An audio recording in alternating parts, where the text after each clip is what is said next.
जय श्री कृष्णा दोस्तों। कभी आपने महसूस किया है कि हर बात कह देने के बाद भी मन हल्का नहीं होता, बल्कि कई बार और भारी हो जाता है। क्यों कुछ लोग सब कुछ कहकर भी हार जाते हैं और कुछ चुप रहकर भी जीत जाते हैं। यही वो रहस्य है जिसे बहुत कम लोग समझ पाते हैं।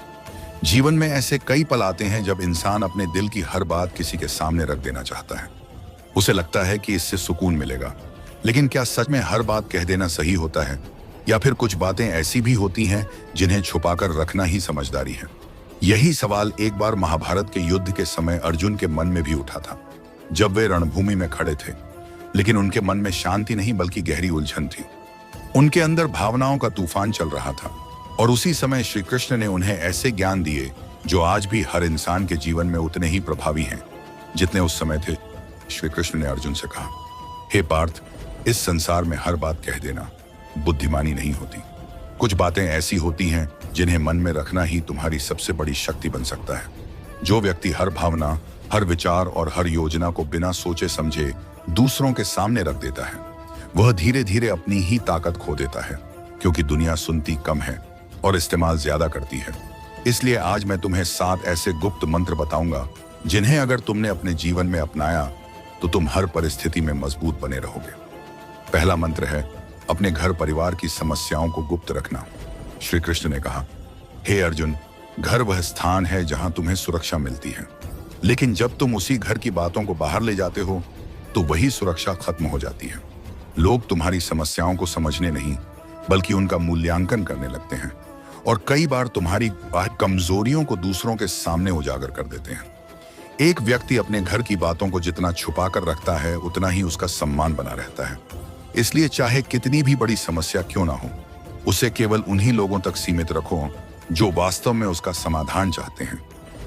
दूसरा मंत्र है अपनी कमाई और धन को गुप्त रखना। श्री कृष्ण ने समझाया कि धन केवल सुविधा नहीं बल्कि जिम्मेदारी भी है।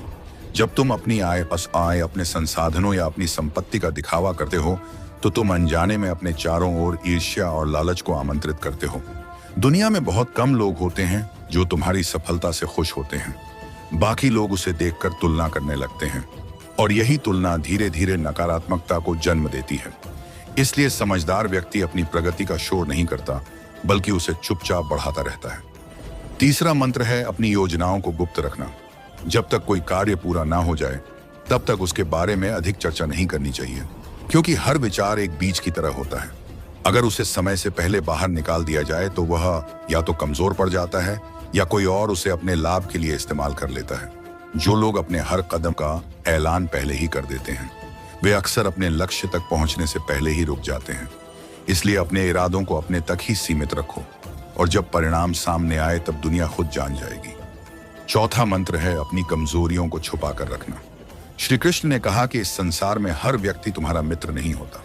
कुछ लोग केवल अवसर की तलाश में रहते हैं और जैसे ही उन्हें तुम्हारी कमजोरी का पता चलता है वे उसे अपने फायदे के लिए इस्तेमाल करने लगते हैं।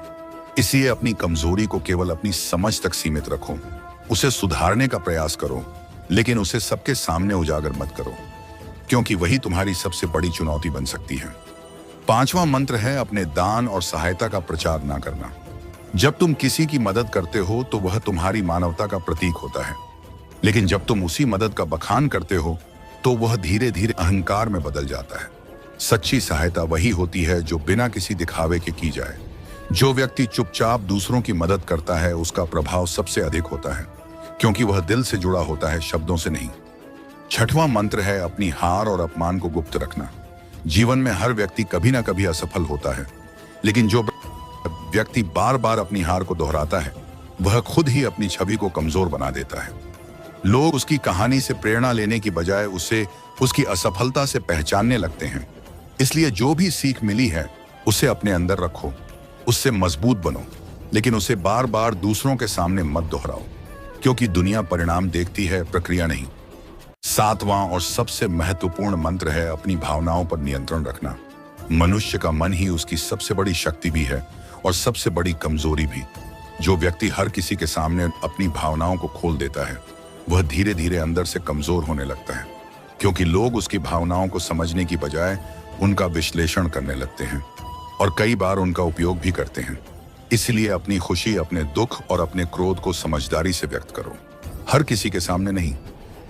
श्री कृष्ण ने अंत में अर्जुन से कहा कि हे पार्थ, जो व्यक्ति इन 7 बातों को समझ लेता है और उन्हें अपने जीवन में उतार लेता है, उसे कोई भी परिस्थिति कमजोर नहीं कर सकती। वह हर हाल में संतुलित बना रहता है, क्योंकि उसने अपने सबसे महत्वपूर्ण पहलुओं को सुरक्षित रखना सीख लिया है। अर्जुन ने विनम्रता से सिर झुकाया और कहा, हे केशव, अब मुझे समझ आ गया है कि हर बात कहना जरूरी नहीं होता। कुछ बातें मन में रहकर ही हमारी रक्षा करती हैं और हमें मजबूत बनाती हैं। तब श्री कृष्ण मुस्कुराए और बोले, यही जीवन का सबसे बड़ा रहस्य है। याद रखिए दोस्तों, बोलना एक सामान्य बात है, लेकिन सही समय पर चुप रहना एक कला है, और जो इस कला को सीख लेता है वह जीवन में कभी भी कमजोर नहीं पड़ता। इसलिए अपनी बातों को, अपनी भावनाओं को और अपनी योजनाओं को संभाल कर रखें, क्योंकि यही आपकी असली ताकत है। अगर आपको यह ज्ञान उपयोगी लगा तो इसे अपने जीवन में जरूर अपनाइए और इसे उन लोगों तक भी पहुंचाइए जिन्हें इसकी सबसे ज्यादा जरूरत है।